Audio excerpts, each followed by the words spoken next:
Some people wait until the leaves turn yellow and crispy before they decide to move the plant. I want you to sit with that for a second because today's guest built a 15-year career on knowing exactly when to repot.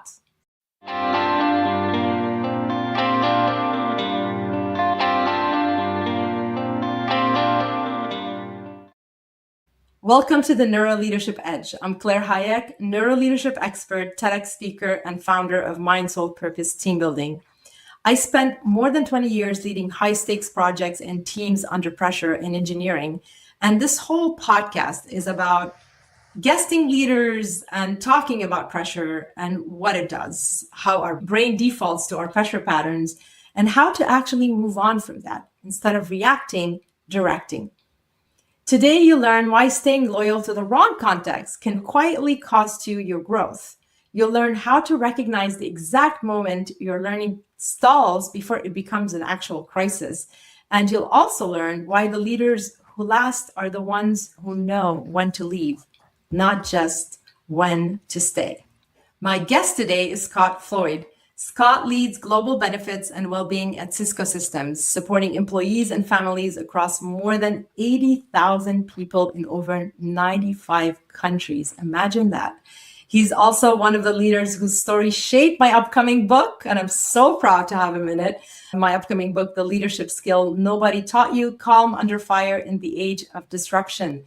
Please welcome Scott Floyd. Scott, how are you? I'm doing so well. Claire, great to be with you today. And thank you for your kind introduction. I wish, though, that I could really claim the 15 years. It's actually been about 30 years of working through all these pieces. So I just love that because I was like, oh, just one of my experiences was 15. But yes, it's been like 30 years of working now. So it's been interesting. I think the 15 years would probably on the family business side of things. I don't know if that's, sure. that's close to it, but yes, thanks for clarifying that. I'm sure our listeners are very excited to hear your story. I mean, I really want to highlight your story. I think it's really great. So let's dive right in. Tell me about the moment that shaped who you are as a leader today. What happened and what did it force you to decide? Let's put it this way.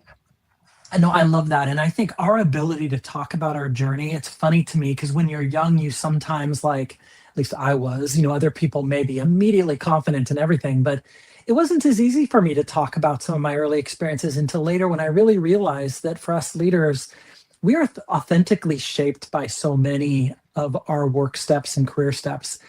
For me, family business, I have come to really respect because it was my early, quickest and fastest learning. There was that family dynamic, but there was passion. There was strong vision, and it wasn't just a single family business. There were multiple parts of that family. We brought different strengths to that work. And so for me, that shaped me so much more than I realized. It prepared me for moving into more complex workplaces. It helped me appreciate early on how to work through conflict. What does stakeholder management mean? And how to really lean on a variety of different individuals for their strengths. So family business ended up being something I look back at now and I thank every one of them for who I am today. But it took me a minute to say that because at first you're like, oh, is family business an easy leg up and you just got a fast track into the workforce? I think for those in family business, you've realized that it actually creates its own unique environment. Right. So what tell us a little bit about the basically, I believe, 15 years working in the family business earlier in your career. How was that like? What was the tension like around succession? And it's normal. It's just part of family-owned businesses and the expectations are there. I think the reason we want to talk about it is not only to highlight a family business situation, but the idea is to highlight also different kind of pressure sometimes that we have to learn from and redirect and grow from, right? Yes. That's really what I would like to highlight. I appreciate that because our family business was really quite smart about bringing in an affinity partnership. And so we actually met with other family businesses and there was some wisdom that I valued. They brought up things like some of the best is actually for people to go out and have kind of a first career and come into family business with new ideas. Other family businesses I know have such strong values, they'd prefer to grow their leaders in place. What we found with ours is that we did have a variety of different family members with different skills. Mm. But I think one of the things that came out in it too is that there are unique pressures. One, family businesses often wrestle with succession. It takes a lot of thoughtfulness to create a sustained, and there's statistics that say many family businesses only make a few generations before they may struggle unless they have a very strong plan. The other thing that kind of comes out is family businesses, you think that your regular job now has total life integration. Family business adds the fact that you might be going to Thanksgiving with the CEO or going to a family picnic with the marketing head. And so it really is all that much more, I think, about how you define the hats that you wear and requires a certain degree of clarity and directness. And so it's unique. And I think it's for individuals to understand that, which also makes it very interesting when you decide, is this a fit for me? Because when you Mm. now start to say this might not, and for me, it was actually some outside conversations with an executive coach, a behavioral leadership expert that even was raising the question, in some cases with family businesses where you have founders, you may, if you realize you're not aligned on values, have to make one of the toughest decisions you'll ever make, which is, should I continue? Yeah. So you did mention to me your mentor at the time and the phrase that that mentor gave you, something about feeling complete. Can you tell me what that means? How did that guide your career, your next steps? I loved this because that is an age old question. When do you go? Some people think about when they go in hard situations, they may be facing burnout or other things like that. But at various points in your career, you need to come to grips with the concept of feeling complete. And I think that at the time I would have said, I think I was thinking at the time in terms of my thermometer, because I was having a hard time, I think, with when I would get frustrated and being able to separate work from family get-togethers and other things like that. But I Mm. think what was actually happening too is it was a right place where I was like, hey, the folks that really want to continue with this really want to. And I'm seeing something different for myself, but mine was anchored. I didn't have the words then, but I have them now. That my learning journey and my readiness to stretch myself further was becoming complete in the context that I was in. And this individual said to me, you are fighting things that other people are not interested in fighting. So you need to decide. She even joked with me, said, if you need to go in the corner and recite the serenity prayer, that classic one of help me to accept the things I cannot change, et cetera, Right. et cetera. Yes. Yes. If you don't know serenity prayer, look it up. But it is a powerful place to which you could say, maybe I am reaching something where it's time for me to make the change, not because of them or because of this or that, but it would be the best thing for me to continue my journey. And it was a good thing to do. And it was hard. It wasn't easy to leave. I've been able to talk about it with everyone involved. And I think everyone would say that this was a good thing and a right thing. And the one that meant the most to me was my own father, who later said, and this is a kindness anyone can give, I'm proud of you. I want you to be happy. And I'm glad for what you're accomplishing. So that gave me a different level of complete that I wish on anyone that's gone through that. Later Yeah. with some other coaches, folks talked about the fact that we do need to see ourselves like a plant, and are we in the right soil? And I think that's that point that you brought into, which is Yeah. sometimes Yeah. Tell me. Hold on. So tell me about that yes, image. When yes, I was talking to you, you explained it exactly with that image. I want you to say it so that there's a plant and there's soil. yes. The intro says it pretty much. Tell me about this, because I feel that sometimes an image says way more than words can say. Please, let's dive a bit deeper into that image and example. Well, it's funny because I'm at that phase of life, me and my spouse, where we have different things going on. We've become a little bit more of a plant home. I actually have a really lovely one right up here. And I just think there's a lot of power to this that, when you think about the image of a plant and it having the right soil and having the right nutrients, that the concept of moving a plant to the right soil makes good sense. And so I might have thrown it out casually, but it actually is a great analogy because after the family business, I went into a very large organization where the heartbeat of my career happened. And I grew the most during that kind of second phase. It expanded my influence. It helped me tune into communication and helped me grow immensely. And I did some big things. But I reached a point where I had grown and I had talked to another coach about feeling complete, that my learning journey was reaching its max. And I wanted to stretch into some new scope. And so I traded complexity in a US company to moving to this global company that I'm in. And it has been powerful. It stretched me in new ways. It's a public company. It moves faster. It's in tech. But what's been awesome is where you use the skills you have. But my plant has been growing because I'm in an environment, especially now with the age of disruption in AI, where it is learning on steroids. And one of the Hmm. greatest things that you can do is check in with yourself to say, am I growing? Am I learning? Am I thriving? And I just think that connection to much like a plant, you can very quickly see. And I just think that is where many of us need to check in with ourselves, because I think we need to see ourselves as this vibrant, living thing. And we need to keep that at the forefront and use it as a kind of an indicator of where we are. Yeah.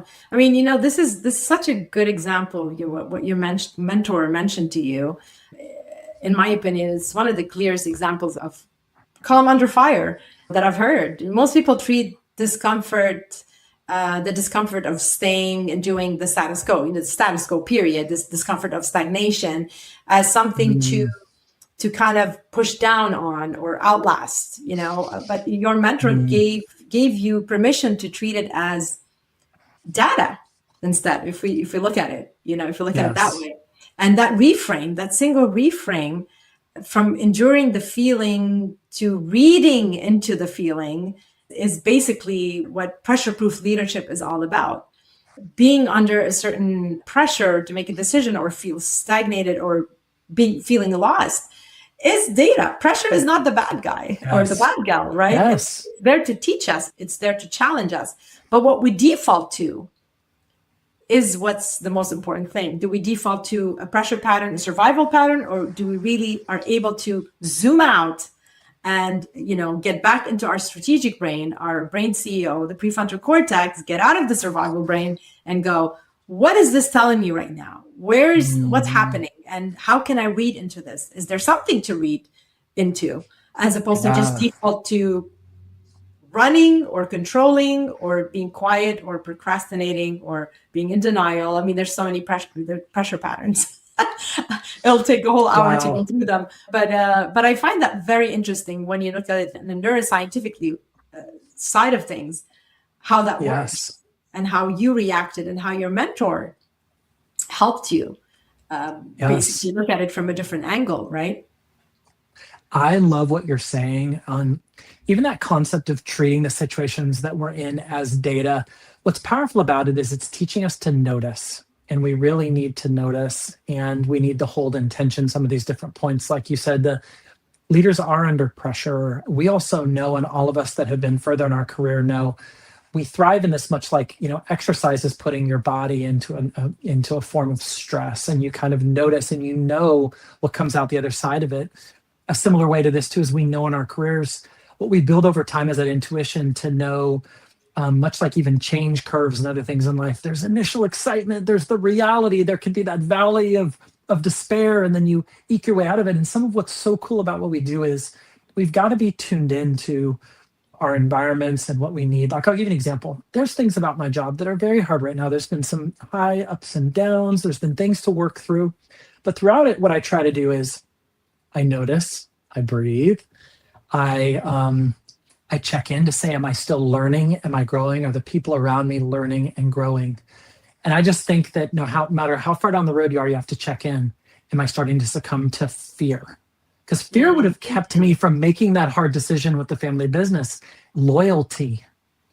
It's so interesting because some people get out too early on challenges, especially early in a career. Some people jump too soon, right before the really valuable breakthroughs happen.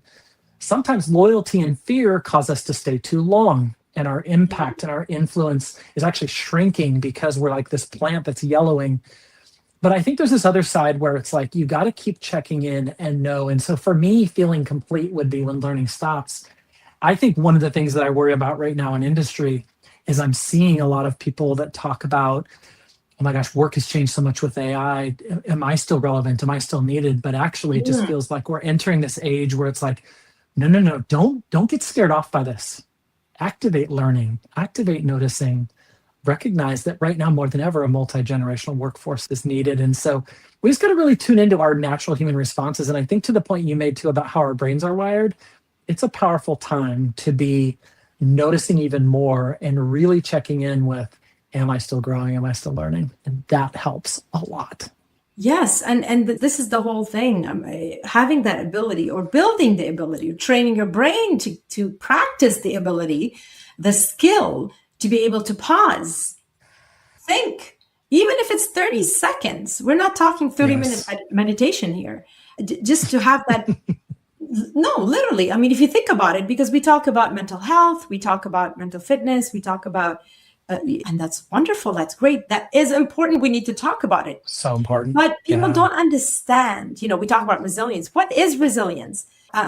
It's words. And I think it's also a trend in at the workplace. And it's good because we're having the conversation. If we compare it to before, we didn't even have the conversation. So we're good, right? This is a good thing. Yes. However, sometimes people don't understand. They don't know what it means. And what I'm trying to say here is it doesn't have to be this big thing. It's little resets during your work, just before a meeting, or having to make an important decision, like the example you gave, Scott. You stop, you think. We stop thinking sometimes. We just react.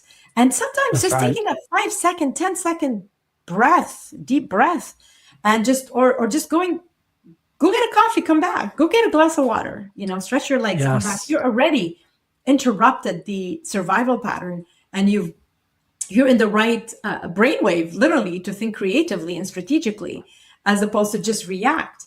And that is so underestimated. And so AI is the thing now, but there's so much, and there's always going to be something.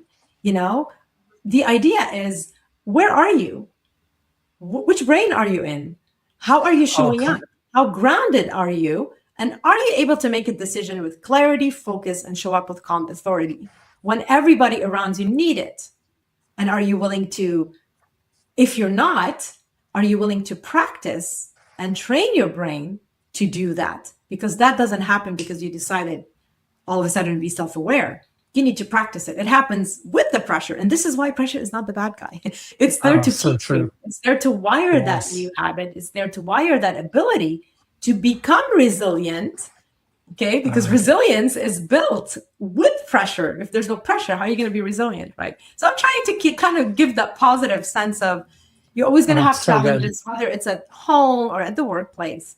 It's what you do with it.